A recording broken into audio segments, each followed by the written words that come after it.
Du coup nous voici au magasin tout simplement pour faire la fabrication des bougies.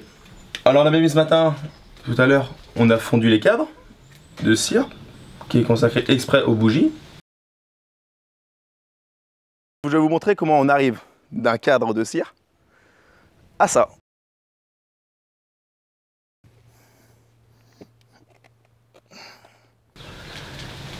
Ça fondu, on a filtré, on a laissé refroidir pour casser les pins. Les pins, j'ai mis un pain dedans. Et à l'idéal maintenant, on va tout simplement faire couler la cire dedans. On va faire très attention, il faut mettre des gants l'idéal. Moi je suis pas trop gant quand je fais ça. Pas oublier de mettre des élastiques, bien aligner les rebords. Et on fait couler. Tout doucement. On peut utiliser la même gamelle pour les feuilles de cire et pour les bougies, mais il faut surtout bien désinfecter. À la flamme quoi, au chalumeau. Le temps de séchage après tout dépend de la taille de vos moules et la température du lieu qui peut aller entre 3 heures et voire quelques jours pour vraiment des très grosses pièces. Du coup voilà. Là pour les petits modèles qu'on a en 3 heures de temps, on voit bien, l'espace de 5 minutes ça a déjà commencé à refroidir. Il fait environ 18 degrés donc voilà, ça va bien refroidir.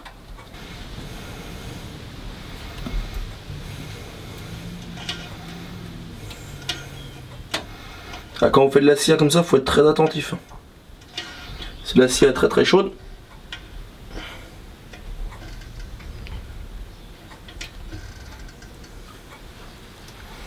et de la cire très chaude sur vos mains, je vous préviens, c'est une bonne brûlure.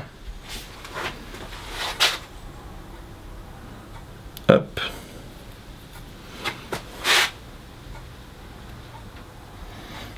Hey, voilà le résultat. Maintenant on va voir le résultat, tout ce qui est le moulage, si ça s'est bien passé, s'il n'y a pas eu trop de bulles d'air dedans. On a fait attention d'abord de respecter les quantités. Moi je reste tout le temps un tout petit peu à fleur, comme ça quand tu les poses ils sont bien calés. Il n'y a pas tout le temps le petit cul de la bougie.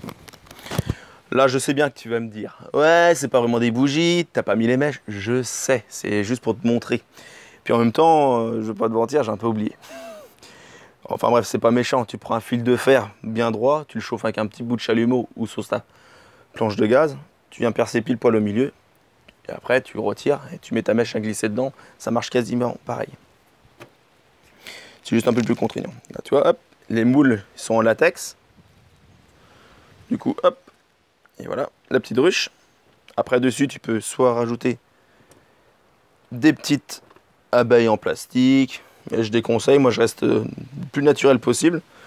Puis vraiment, les bougies que tu te feras chez toi, ils ont vraiment l'odeur de la cire, quoi. Puis c'est bien meilleur, honnêtement, pour la santé. Alors après, il existe plusieurs modèles, comme tu vois. Les modèles plus standards. Je tiens à te signaler que j'ai pas mis les mèches, c'est normal. Hop.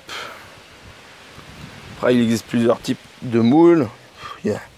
Chacun trouve son style, honnêtement, et à ceci, c'est vraiment de la cire de qualité que je mets dedans, je ne lésine pas.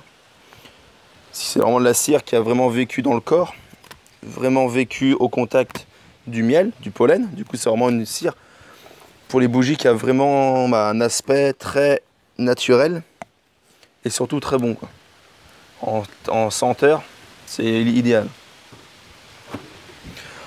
Après, il faut faire très attention au moment du coulage, de ne pas se brûler les doigts, on a vu. Ça peut très vite tourner au vinaigre, petit jeu de mots. Soit tu mets des gants adaptés, bien sûr. Moi, j'en mets quasiment pas. Je devrais, hein, je sais. Et voilà. Et surtout les petites bougies, l'idéal. Parce que Noël va arriver. Le petit Père Noël va être là. Du coup, voilà, les petites bougies de l'entreprise. On commence à vraiment s'informer comment s'adapter pour faire de meilleures bougies. On commence à investir dans des meilleurs moules. On commence même aussi à en voir pour en créer des moules qui feront carrément honneur à la région. Genre des moules pour Saint-Cado, la maison de Saint-Cado, des moules pour le Pont-le-Roi. des moules pour certaines îles aussi, qui est au bord de la Ria d'Etel, et même un moule qu'on est en train d'essayer de mettre en place en forme de la Ria d'Etel. Oui, ça se peut, ça se fait. Du coup, voilà. Du coup, j'espère que ce petit tuto t'aura plu.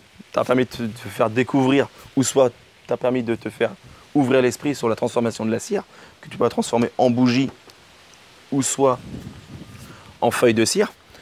Du coup, n'hésite pas à laisser un petit commentaire. N'attends pas, bien sûr, qu'on te réponde dans les 2 jours qui suivent. Mais voilà, je compte sur toi. Merci de nous suivre. N'hésite pas à partager, on en a besoin. Et surtout, garde la forme et puis bon vent. Kenavo!